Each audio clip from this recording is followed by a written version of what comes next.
Википедия ашық энциклопедиясы. Википедия? Бұл не?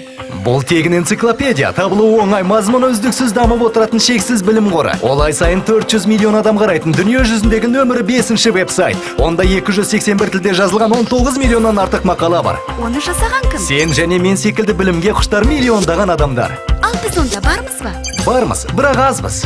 Көп болу үшін не істеу керек? Қазаққа, қазақ тіліне шын жанашыр болсаң, қалыс қалмай үлес қос. Одан маған не пайда? Ана тіліміздің, ақыл ойымыздың алға басуына атсалысасың, қосымша білім аласың, керемет достар табасың. Әрі Вики бәйгеге қатысып тамаша компьютер немесе телефон ұтып алуға болады. Олай болса, мен дайын. Қазақша Википедияны қолдағандар: жобаның қамқоршысы Қазақстан Республикасының премьер-министрі Кәрім Мәсімов, бас демеуші Самұрық Қазына ұлттық әл-ауқат қоры, серіктестер Байланыс және ақпарат министрлігі, еліміздің алдыңғы қатарлы оқу орындары. Толық ақпарат www.wikibilim.kz сайтында.